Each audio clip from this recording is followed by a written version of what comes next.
para terminar a minha fala, jogando a bola para Davi também, tem estudos, doutor Davi, que têm mostrado que, apesar desse aumento de ansiedade, depressão e tal, o índice de suicídio em si não tem aumentado tanto. Por quê?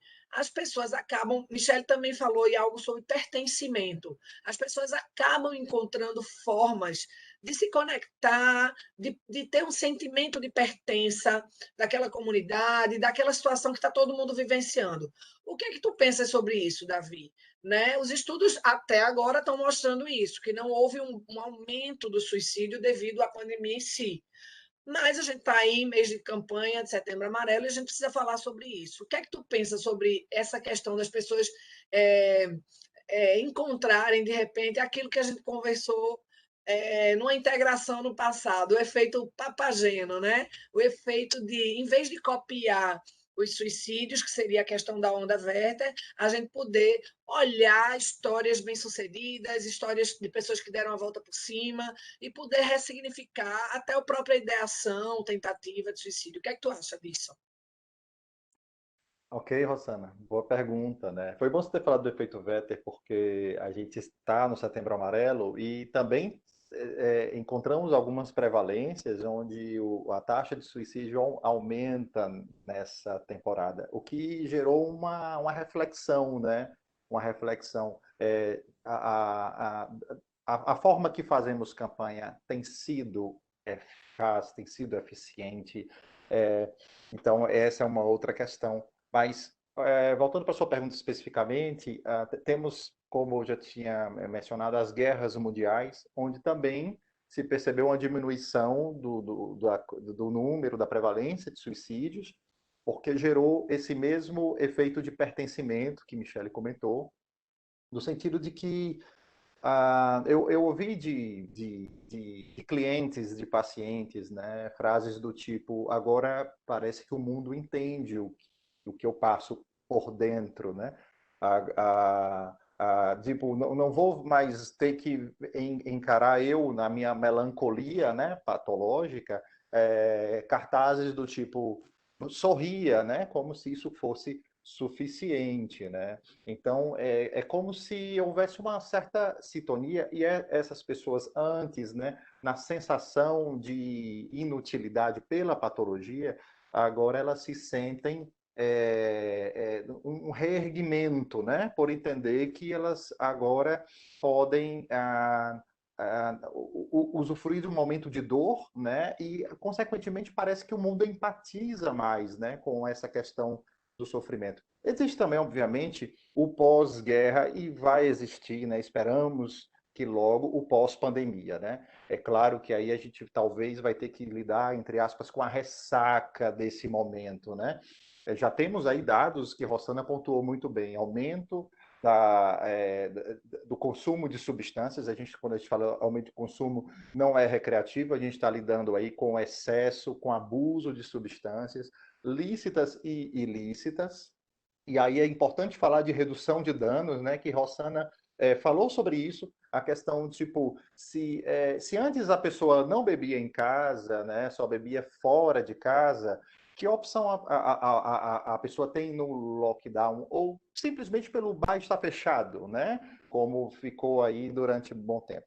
Então, de repente, se cria novos hábitos. E criando novos hábitos, tem que haver uma reeducação desses hábitos, né?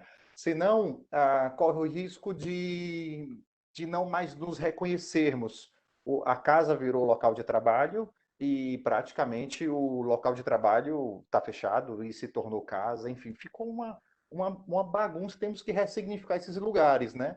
E aí entra a questão da substância, entra a questão de, tipo, onde estamos e para onde vamos, né? E diante de tudo isso, a gente tem que entender que a anestesia ela é compreensível, né, no momento de dor. Mas, ao mesmo tempo, a anestesia prolongada e sem propósito, isso pode ser perigoso, né? Aí é onde entra o risco do vazio, né? De buscar, de não ter mais um sentido para aquela anestesia, logo para a dor também, né? Então, se existe o pertencimento, é importante também que exista a proteção para que esse pertencimento gere frutos, digamos assim, resultados no sentido de fortalecimento, de resiliência, né? Que a resiliência, convenhamos, né? Ela também exige muito de nós, né? Como vem exigindo, né? E aí passo para a Michele a fala, porque até mesmo dessa mesma temática, Michele, até para talvez te deixar mais livre nesse sentido, porque quando o Rossana fala, isso me aflora também outras questões. Queria talvez eu fico muito curioso na sua prática mesmo, clínica, né? Que mudanças você percebeu, fora as óbvias, né, com relação ao atendimento online, né, que foi uma novidade, né? Isso que a gente está fazendo aqui, inclusive, que naturalmente faríamos presencialmente. O que você acha que mudou nesse contexto? E, inclusive, servindo até como uma barreira, uma provável barreira para a prevenção, né, de transtornos e, consequentemente, de suicídio, né? Queria, obviamente, te jogar essa semi-provocação. Eu fiquei pensando, quando você estava falando, Davi, eu estava refletindo sobre sua fala e minha reflexão ia na direção do que é o sentido da vida, né? Que eu acho que é a pergunta é, para todo e qualquer ser humano, né? Para onde vamos, né? Qual é o sentido da vida? E talvez nesse momento mais custoso de todos nós e para todos nós, né? O sentido da vida ele ficou muito imprevisível, né, em todos os sentidos. Então, quando você me pergunta o que é que eu senti de mudança, eu acho que foram muitas mudanças, assim, não foi uma mudança ou duas ou três, assim. O trabalho remoto, o atendimento online, o atendimento remoto, ele foi um grande desafio, né, mas ele também foi uma grande possibilidade, né. Então, eu sou psicanalista também, sou psicóloga e sou psicanalista, e fazer análise, né, de um paciente, de alguém que estava em seu processo de análise e dar continuidade a isso virtualmente, remotamente, foi um grande aprendizado, mas também na perspectiva de que temos possibilidades, né? Então, eu vi a demanda do consultório mudar, né? As pessoas chegarem mais atordoadas em todos os sentidos, né? Alguns pacientes mais graves desorganizarem. E aí é muito interessante, porque eu acho que a gente, enquanto né, seres humanos, a gente precisa ter uma certa flexibilidade junto com a adaptação, exatamente para a gente manejar, né? Para a gente poder ter possibilidades a nosso favor. Então, algumas pessoas eu continuei atendendo virtualmente, e atendo até hoje, por exemplo, e se adaptaram super bem e não desejam voltar, outros não, né? Enquanto a pandemia, o ano passado, estava num momento muito difícil, maio, junho, eu tinha atendimento presencial com algumas pessoas no consultório, porque o corpo tinha uma função de contenção, né? A presença se fazia importante. Então, isso era muito mais uma um olhar clínico, né, para a clínica, daquela demanda, daquela necessidade, do que exatamente uma regra. Então, assim, mudaram muitas coisas, e o atendimento online, eu entendo que ele é uma possibilidade, né, que a gente maneja à medida da necessidade e também de quem é cada um, né. Então, eu vi pessoas que ficaram muito sem chão, né? Muito sem lugar, muito sem sentido de existência na pandemia. E acho que agora a gente também vai vivendo um novo momento, e muitos momentos foram vividos ao longo desse processo, e eu vejo as pessoas mais esperançosas de que algo talvez melhor, né, está se apresentando, está por vir, e que é muito interessante, porque acho que essa capacidade, né, de se manter tendo esperança, ela nos ajuda a ressignificar muita coisa, porque ela nos localiza, né, ela coloca o nosso olhar para as faltas e para aquilo que a gente não tem, para uma condição de construir possibilidades, de fazer pontes, de fazer laços, né? A esperança tem esse motor aí importante, né? E é isso. Eu vi um pouco de tudo e acho que o atendimento online ele tem surgido como uma possibilidade que veio para ficar, né? Não sei como é na psiquiatria o atendimento online, mas imagino que também teve seus desafios, mas acho que o ganho foi muito maior, né? Eu acho que o ganho foi muito maior.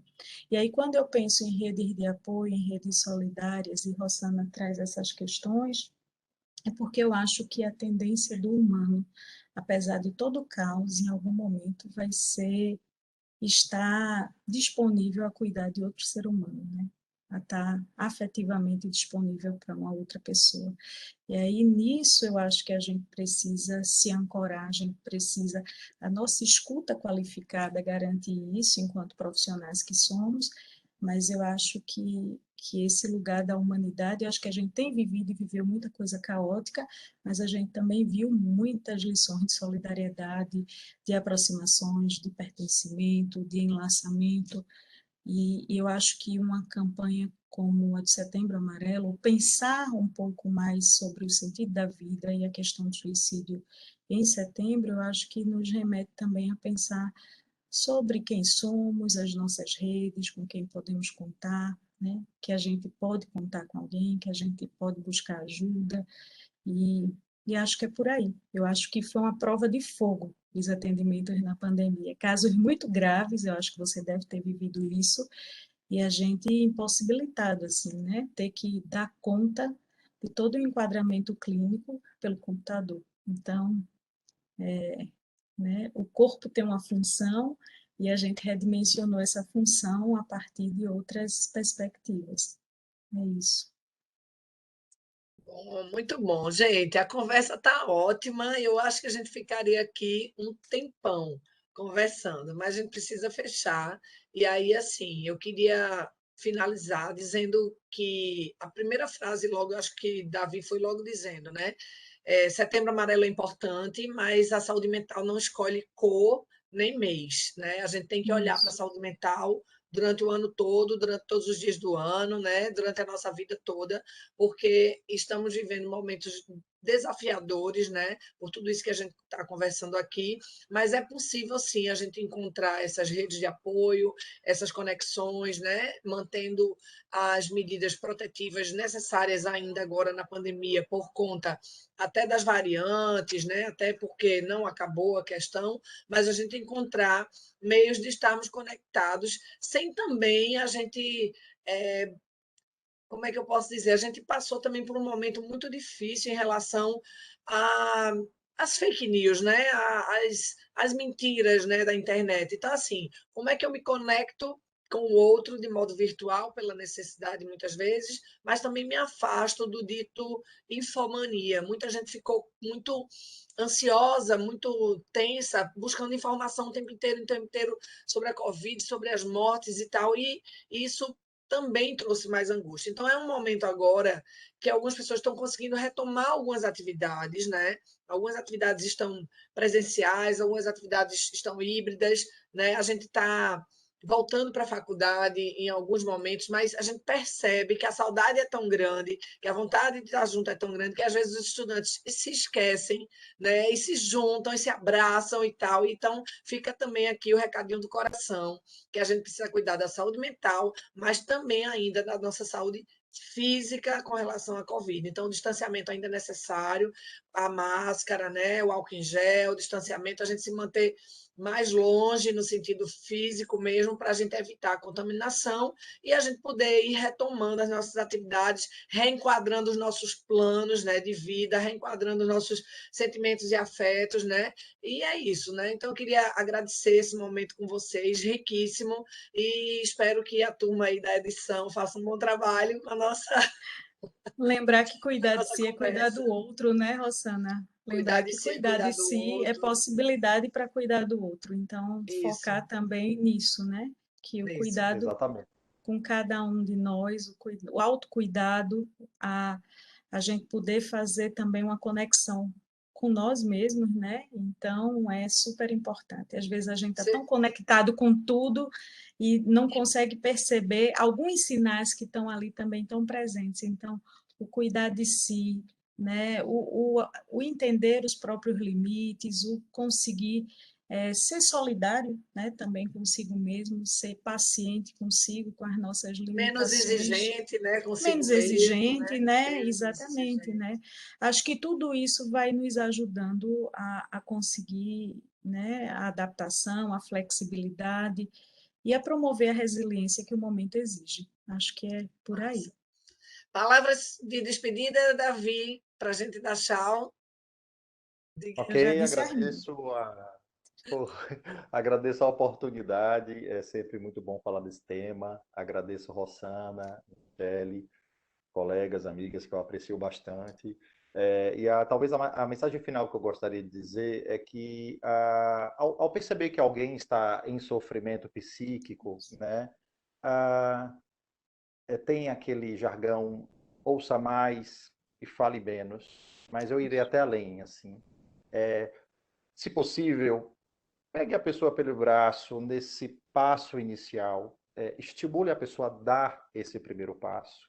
Se possível, estimule, se possível, repasse contatos de profissionais, contacte família, faça esse papel inicial. É muito mais interessante do que questionar crença, impor tabus, né?